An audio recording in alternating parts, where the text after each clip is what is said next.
시작하기 전에 구독 꼭 눌러주세요. 바로 시작할게요. 한 통의 전화가 대한민국 정치계를 뒤흔들 줄 누가 알았을까요?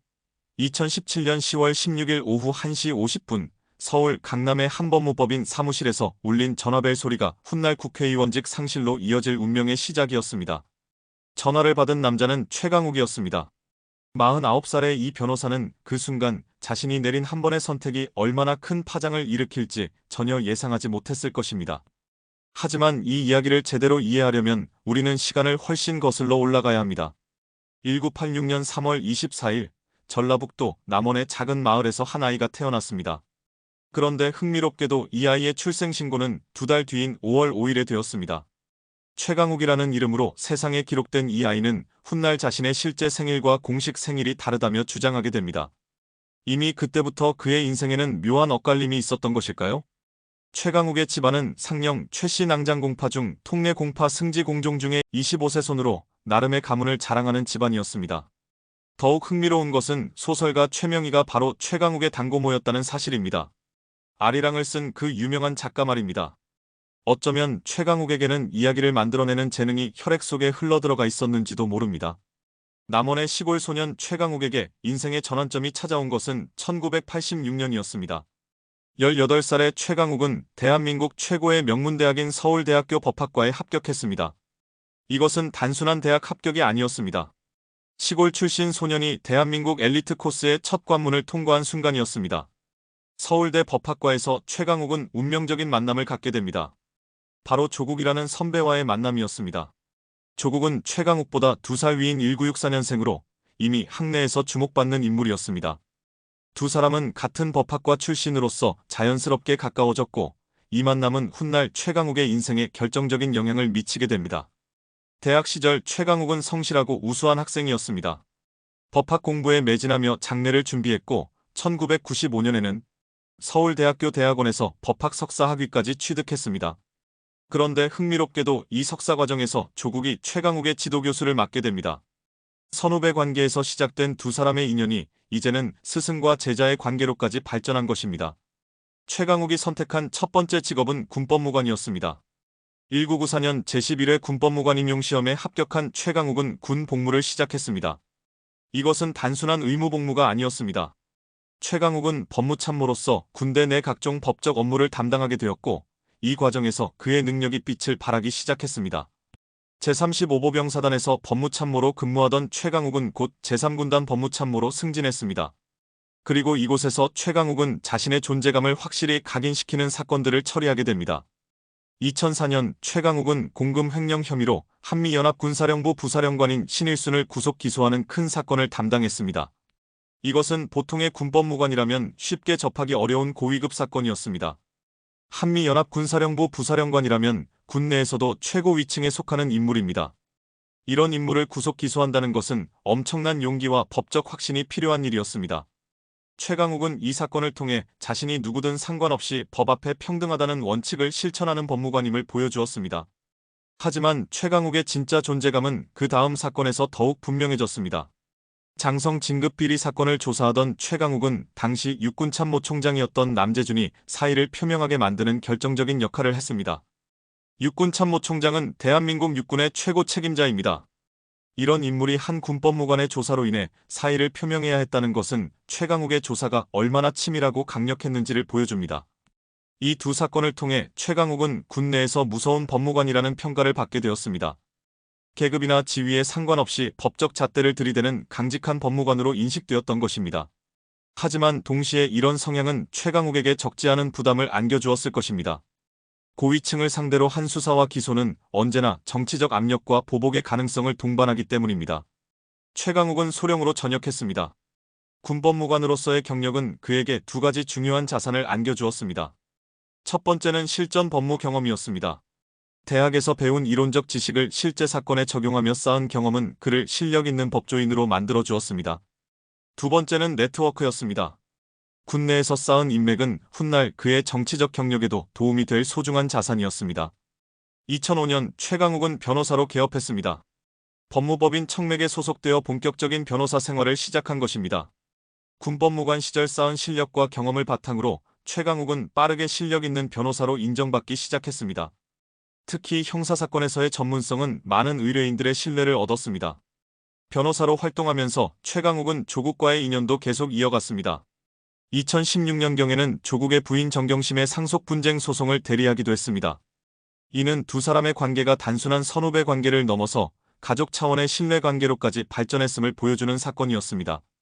조국이 자신의 부인과 관련된 민감한 법적 문제를 최강욱에게 맡겼다는 것은 그만큼 최강욱을 신뢰했다는 뜻이기 때문입니다. 이런 관계 속에서 최강욱과 조국 가족의 인연은 점점 깊어져 갔습니다. 최강욱은 조국과 정경심뿐만 아니라 그들의 자녀들과도 자연스럽게 가까워졌습니다. 이것은 매우 자연스러운 일이었습니다. 오랜 선후배 관계에 법적 업무까지 함께 처리하다 보면 가족 간의 유대감이 생기는 것은 당연한 일이었으니까요. 2017년 6월 최강욱은 또 하나의 중요한 작업에 참여했습니다. 검찰 개혁에 관한 책을 공동 저술한 것입니다. 이 책은 당시 사회적으로 큰 이슈였던 검찰 개혁 논의에 대한 법조인들의 견해를 담은 중요한 저작이었습니다. 최강욱이 이 작업에 참여했다는 것은 그가 단순히 개별 사건만 처리하는 변호사가 아니라 사회 전반의 법적 이슈에 대해서도 깊이 있게 고민하는 법조인임을 보여주는 일이었습니다. 그런데 바로 이 시점에서 최강욱의 인생을 완전히 바꿔놓을 전화가 걸려왔습니다. 2017년 10월 16일 오후 1시 50분 정경심으로부터 걸려온 그 전화 말입니다. 전화 너머로 들려오는 정경심의 목소리에는 어떤 간절함이 묻어 있었을 것입니다. 자신의 아들을 위해 도움을 요청하는 어머니의 마음이었을 테니까요. 최강욱은 그 순간 어떤 생각을 했을까요? 오랜 인연의 조국 가족이 도움을 요청하는 상황에서 거절하기는 쉽지 않았을 것입니다. 하지만 동시에 변호사로서의 직업윤리와 법적 책임에 대한 고민도 있었을 것입니다. 결국 최강욱은 도움을 주기로 결정했고 이 결정이 그의 인생을 완전히 바꿔놓게 됩니다. 2017년 10월 16일 오후 1시 50분 최강욱의 휴대폰이 울렸습니다. 발신자는 정경심이었습니다. 최강욱은 평소와 다름없이 전화를 받았지만 정경심의 목소리에서는 어딘가 절박함이 묻어 있었습니다. 정경심은 최강욱에게 부탁할 일이 있다고 말했습니다. 바로 정경심과 조국의 아들 조 씨에 관한 일이었습니다. 조 씨는 당시 대학원 진학을 준비하고 있었습니다. 고려대학교와 연세대학교 대학원 정치외교학과에 지원하려고 했는데 문제는 입학원서에 첨부할 경력이 부족하다는 것이었습니다. 대학원 입시는 학부와 달리 단순한 성적만으로 결정되지 않습니다. 지원자의 경험과 역량을 보여줄 수 있는 다양한 활동 내역이 중요한 평가 요소가 됩니다. 정경심은 최강욱에게 조 씨가 법무법인 청맥에서 인턴 활동을 했다는 내용의 확인서를 발급해달라고 요청했습니다. 최강욱은 그 순간 깊은 고민에 빠졌을 것입니다. 오랜 인연의 조국 가족이 도움을 요청하는 상황이었습니다. 조국은 대학 시절부터의 선배이자 대학원에서는 지도교수였고 정경심과도 법적 업무를 통해 신뢰관계를 쌓아왔습니다. 하지만 동시에 최강욱은 변호사였습니다. 법무법인의 소속 변호사로서 허위 서류를 작성하는 것이 얼마나 위험한 일인지 누구보다 잘 알고 있었을 것입니다. 더욱이 최강욱은 군법무관 시절 고위층의 비리를 척결하며 법의 엄정함을 보여준 인물이었습니다. 법 앞에 누구든 평등해야 한다는 원칙을 실천해온 최강욱에게 이런 요청은 내적 갈등을 일으킬 수밖에 없었습니다. 최강욱은 결국 정경심의 요청을 받아들이기로 결정했습니다. 아마도 최강욱은 이것이 그렇게 큰 문제가 되지 않을 것이라고 생각했을지도 모릅니다. 단순한 인턴 확인서 하나가 자신의 인생을 송두리째 바꿔놓을 것이라고는 상상하지 못했을 것입니다. 그날 밤 11시 53분 정경심은 최강욱에게 이메일을 보냈습니다. 이메일에는 이미 작성된 확인서의 내용이 담겨 있었습니다.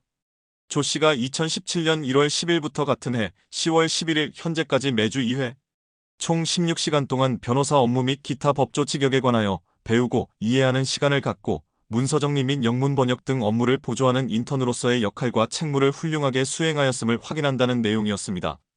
최강욱은 이 내용을 출력했습니다. 그리고 문서 말미에 있는 지도 변호사 최강욱 이름 옆에 자신의 인장을 찍었습니다. 바로 그 순간 최강욱의 운명이 결정되었습니다. 인장이 찍히는 그 작은 소리가 훗날 최강욱의 정치적 생명을 끝내는 신호탄이 될 줄은 아무도 몰랐습니다. 2017년 10월 17일 새벽 2시 5분 최강욱은 정경심에게 문자 메시지를 보냈습니다. 무엇인가를 준비해 놓았으니 오후 2시경 찾아가라는 내용이었습니다. 최강욱의 마음은 어땠을까요? 아마도 조국 가족을 도와줄 수 있다는 뿌듯함과 동시에 어딘가 찜찜한 기분이 공존했을 것입니다.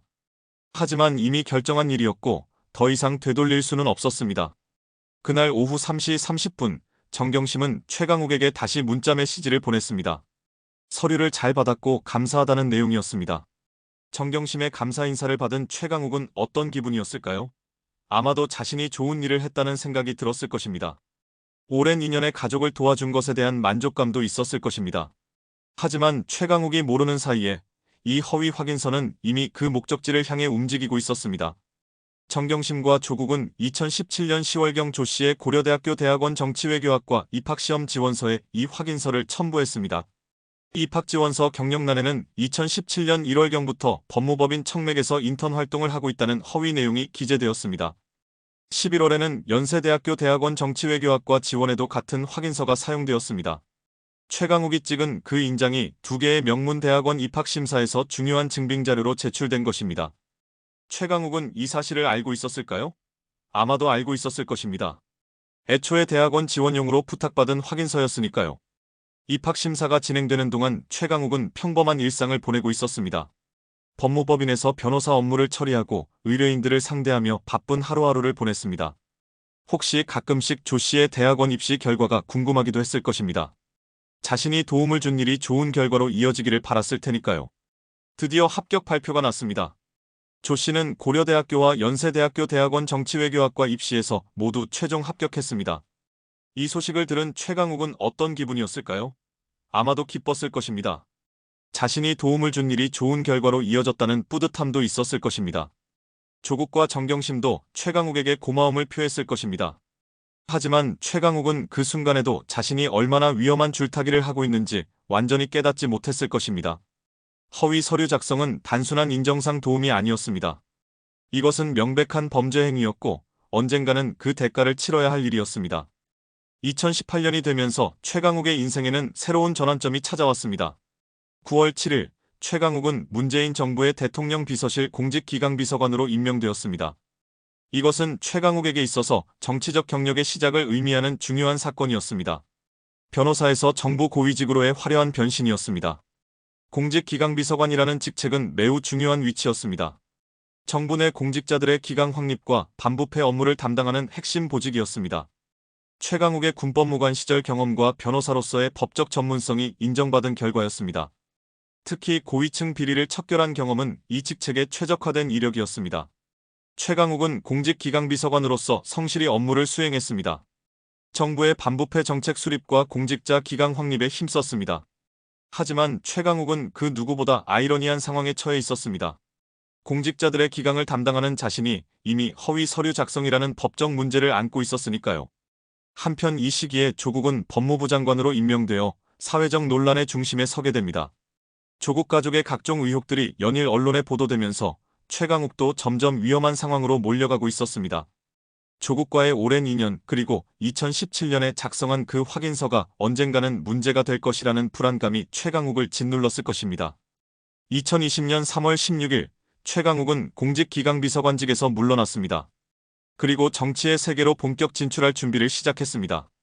같은 해 5월 최강욱은 열린민주당 대표가 되었습니다. 열린민주당은 당시 제21대 국회의원 선거를 앞두고 더불어민주당과 연대하여 비례대표를 담당하는 정당이었습니다. 최강욱은 열린민주당 비례대표 1번으로 제21대 국회의원에 당선되었습니다. 5월 30일 최강욱은 국회의원으로서의 새로운 인생을 시작했습니다. 전라북도 남원의 시골 소년이 대한민국 국회의원이 된 것입니다. 이것은 분명 대단한 성취였습니다. 국회의원이 된 최강욱은 법제사법위원회 위원으로 활동했습니다. 법조인 출신다운 위원회 배정이었습니다. 최강욱은 국정감사와 각종 법안 심사에 적극적으로 참여했습니다. 특히 법무 관련 사안에서는 전문성을 인정받았습니다. 하지만 최강욱의 화려한 정치적 상승은 오래가지 못했습니다. 조국 사태가 본격화되면서 수사기관의 수사망이 점점 넓어지고 있었고 최강욱도 그 수사망 안에 들어와 있었습니다. 2017년 10월에 찍었던 그 인장이 드디어 최강욱을 법정으로 끌고 올 준비를 하고 있었습니다. 2021년 1월 최강욱에게 운명의 순간이 찾아왔습니다. 검찰은 최강욱을 허위 인턴 확인서 발급 혐의로 기소했습니다. 2017년 10월에 찍었던 그 작은 인장이 드디어 최강욱을 법정으로 끌고 온 것입니다. 국회의원이라는 높은 지위에 있으면서도 피고인 신분으로 법정에 서야 하는 아이러니한 상황이 벌어진 것입니다. 기소 소식이 알려지자 정치권은 발칵 뒤집혔습니다. 최강욱은 단순한 국회의원이 아니었습니다. 열린민주당 대표를 지냈고 문재인 정부에서 공직기강비서관까지 지낸 핵심 인물이었습니다. 더욱이 조국 사태와 연결된 사안이다 보니 정치적 파급력은 상상을 초월했습니다. 최강욱은 혐의를 강력히 부인했습니다. 하지만 검찰이 확보한 증거들은 너무나 명확했습니다. 2017년 10월 16일 오후 1시 50분 정경심과의 통화 기록, 같은 날 밤 11시 53분에 받은 이메일, 그리고 다음 날 새벽 2시 5분에 보낸 문자 메시지까지 모든 것이 디지털 기록으로 남아 있었습니다. 디지털 시대에는 모든 것이 흔적을 남긴다는 냉혹한 현실을 최강욱도 뒤늦게 깨달았을 것입니다. 재판이 시작되자 최강욱의 일상은 완전히 바뀌었습니다. 국회의원으로서의 업무와 법정 출석을 병행해야 했습니다. 매번 법정에 출석할 때마다 수많은 기자들의 카메라 플래시가 터졌고 최강욱은 고개를 숙인 채 법원을 드나들어야 했습니다. 한때 정의의 사도로 불렸던 군법무관 출신 변호사가 이제는 피고인 신분으로 법정에 서는 모습은 많은 사람들에게 충격을 주었습니다. 검찰은 재판에서 치밀하게 준비한 증거들을 제시했습니다. 조 씨가 실제로 법무법인 청맥에서 인턴 활동을 한 적이 없다는 사실부터 시작해서 최강욱이 허위 내용임을 알면서도 확인서를 발급했다는 점까지 하나하나 입증해 나갔습니다. 특히 정경심이 이미 확인서 내용을 작성해서 보냈다는 점은 이것이 계획적인 허위 서류 작성이었음을 보여주는 결정적 증거였습니다. 최강욱의 변호인단은 최선을 다해 변론했습니다. 하지만 물증이 너무나 명확한 상황에서 할 수 있는 변론은 제한적이었습니다. 최강욱이 고의성 없이 단순히 도움을 준 것뿐이라고 주장했지만 법원은 받아들이지 않았습니다. 변호사라면 허위 서류 작성의 문제점을 충분히 알 수 있었을 것이라는 것이 법원의 판단이었습니다. 2021년 1월 28일 드디어 1심 판결이 선고되었습니다. 서울중앙지방법원은 최강욱에게 업무방해 죄로 징역 8개월의 집행유예 2년을 선고했습니다. 실형은 면했지만 유죄 판결 자체가 최강욱에게는 치명적이었습니다. 국회의원이 유죄 판결을 받는다는 것은 정치적으로 큰 타격이었습니다. 판결문을 듣는 최강욱의 표정은 어떠했을까요? 아마도 복잡한 감정이 교차했을 것입니다. 집행유예라는 것에 대한 안도감과 동시에 유죄 판결에 대한 충격, 그리고 앞으로의 정치적 미래에 대한 불안감이 뒤섞여 있었을 것입니다. 하지만 최강욱의 법적 고통은 여기서 끝나지 않았습니다. 선거법 위반 혐의로도 별도 기소되어 또 다른 재판을 받아야 하는 상황이 되었습니다. 허위 인턴 확인서 사건과 관련해서 선거운동 과정에서 거짓 해명을 했다는 혐의였습니다. 최강욱은 이제 2개의 재판을 동시에 치러야 하는 이중고에 빠졌습니다. 2021년 6월 8일 선거법 위반 사건에 대한 1심 판결이 나왔습니다. 서울중앙지법 형사합의 21-2부는 최강욱에게 벌금 80만 원을 선고했습니다.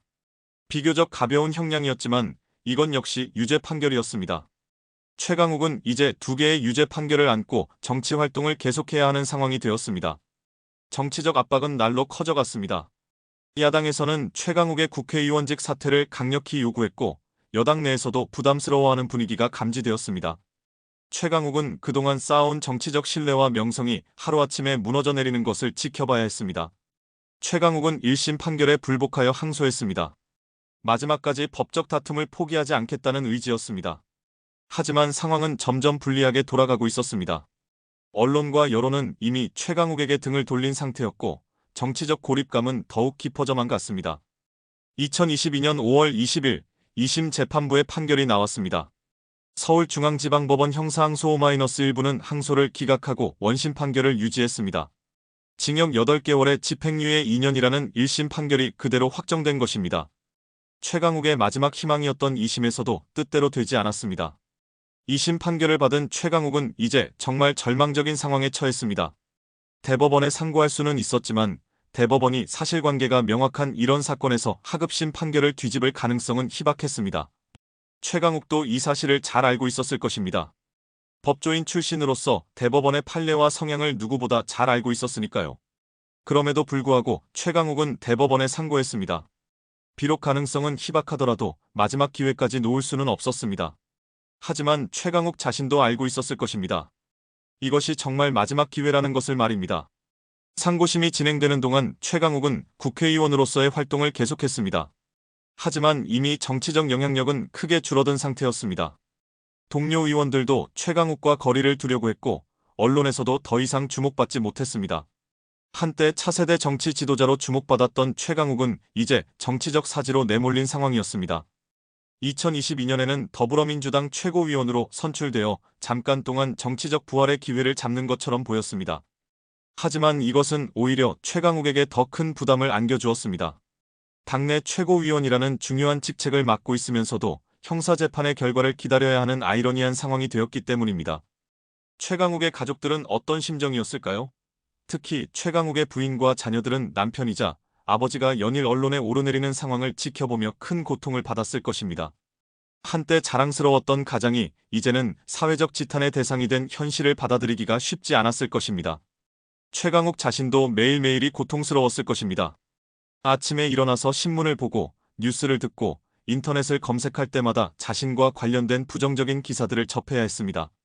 한때 존경받는 법조인이었고 촉망받는 정치인이었던 자신이 이제는 범죄자 취급을 받는 현실이 받아들여지지 않았을 것입니다. 2023년이 되면서 최강욱의 운명을 결정할 마지막 순간이 다가왔습니다. 대법원의 최종 판결이 임박한 상황이었습니다. 최강욱은 그 어느 때보다 간절한 마음으로 대법원의 판결을 기다렸을 것입니다. 혹시라도 기적이 일어나서 무죄나 법정형 미만의 형이 선고되기를 바랐을 것입니다. 하지만 현실은 냉혹했습니다. 대법원은 최강욱의 상고를 받아들일 생각이 없어 보였습니다. 사실관계가 명확하고 하급심의 법적 판단에도 특별한 문제가 없는 상황에서 대법원이 개입할 이유가 없었기 때문입니다.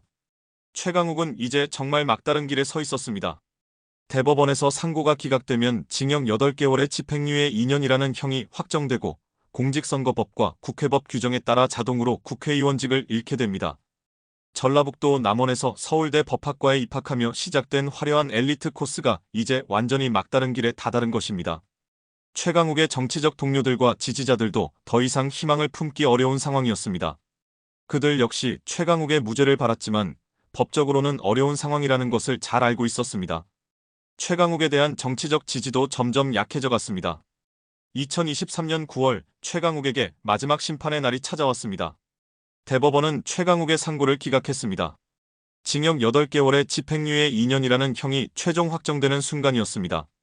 이로써 최강욱은 공직선거법과 국회법 규정에 따라 자동으로 국회의원직을 상실하게 되었습니다. 9월 18일 최강욱의 국회의원직이 공식적으로 박탈되었습니다. 2020년 5월 30일에 시작된 최강욱의 국회의원 생활은 3년 3개월 만에 막을 내린 것입니다. 전라북도 남원의 시골 소년이 서울대 법학과를 거쳐 군법무관, 변호사, 대통령 비서실 공직기강비서관, 그리고 국회의원까지 오른 화려한 엘리트 코스가 완전히 무너져 내린 순간이었습니다. 대법원 판결 소식을 들은 최강욱의 심정은 어땠을까요? 아마도 예상했던 결과였지만 막상 현실이 되고 보니 충격은 컸을 것입니다. 55세의 나이에 모든 것을 잃고 다시 시작해야 한다는 현실이 받아들여지지 않았을 것입니다. 한때 차세대 정치 지도자로 주목받았던 자신이 이제는 전과자가 되어 정치 무대에서 영영 퇴출당한다는 사실이 믿기지 않았을 것입니다. 최강욱의 가족들에게도 이는 큰 충격이었습니다. 남편이자 아버지가 국회의원이라는 자부심을 가지고 살아왔는데 이제는 그 모든 것이 사라진 것입니다. 사회적 지위의 추락은 경제적 어려움으로도 이어질 수 있었습니다. 국회의원직을 잃으면서 받을 수 있었던 각종 혜택들도 모두 사라졌기 때문입니다. 정치권의 반응은 냉혹했습니다. 한때 동료였던 정치인들은 이제 최강욱과 거리를 두기 시작했습니다. 정치는 현실의 세계입니다.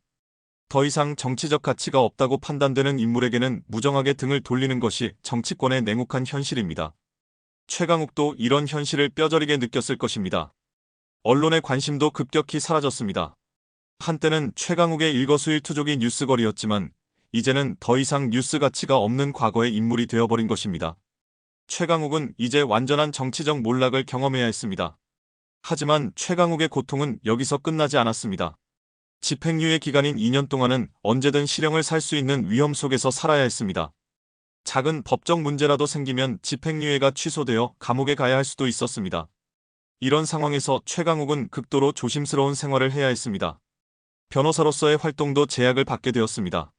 형사처벌을 받은 변호사에 대해서는 변호사협회에서 징계를 내릴 수 있기 때문입니다. 최강욱이 다시 변호사로 활동하려고 해도 예전과 같은 신뢰를 회복하기는 쉽지 않을 것이었습니다.